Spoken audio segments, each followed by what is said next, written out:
Эле жергесинде ишкерлердин демилгеси менен мындай тигүү цехтер ачылып, бүгүнкү күндө кыз келиндер иш орду менен камсыз болууда.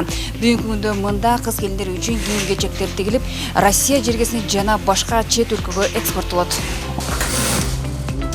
Манас районунун Покровка айылындагы бул цехтин ачылышы жакынкы аймактагы 20дай кыз келинди иш орду менен камсыздады. Рахат Нукешова тажрыйбалуу тигүүчү, бирок көп жылдар бою айылда жумуш жоктугунан улам иштебей келген. Райондун борборунда тигүү цехинин ачылганда туруктуу иш менен камсыз болуп, ар 10 күн сайын 7.000 сомго чейин каражат табат.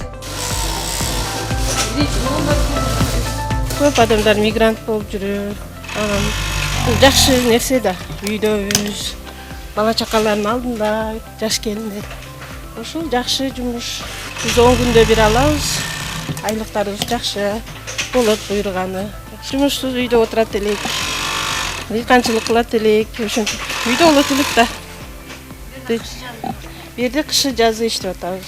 Бу жерде канча көп кыздар иштешет. Баарын жумуш менен камсыздап атат.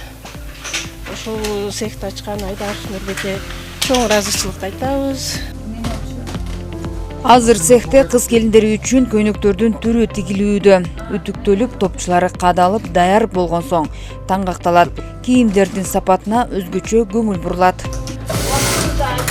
Биз бул жака келген үйрөнчү кыздарды үйрөткөнгө аракет кылабыз. Бирок көбүнчө опыты бар, тажрыйбасы бар адамдар келет, кыздар келет. Бизде Бишкектен бычылып келет. Кроюбуз дайым болуп келет. Бул жактан кыздар болгондо тигип, дайындап, таңгактап туруп Бишкекке жөнөтөбүз кайра. Жумасына бир 7.000-8.000 штук шорта чыгарабыз. Бизде чыккан товарлар көбүнчө сырт жака чыккандыктан аябай көңүл бөлүп текшеребиз да. Тикмечилерге иш ордун Нурбек Жалалуу түзүп берген. Ишкерликти колдоо максатында Семете айыл өкмөтү имарат бошотуп берген. Ишкер эски имаратты оңдоп түзөөдөн өткөрүп, ичин заманбап үлгүдөгү тигүү машинкалар менен толтурган. Бул жерде ар кандай модельдер кетет. Кожа келет, трикотаж келет, вафли түрүндө келет, кизо, жандай аруке келет. Бул бөлүмдө тазаланат, упаковка болот, үтүк болот, петля топчурулат, упаковка болуп Бишкекке жөнөтөбүз. 1-күндөн 7-күнгө чейин иштейбиз. Суббота, воскресенье дем алабыз. Иш учуру болуп калса, дем алышсыз деле иштей беребиз. Үй бүлөбүзгө жардам берип атабыз. Ал эми мында тигилген кийим-кечектер ата мекендик өндүрүш катары чет өлкөлөргө экспорттолот. Соңку жылдары Кыргызстанда жеңил өнөр жай тармагы өнүгүү үстүндө.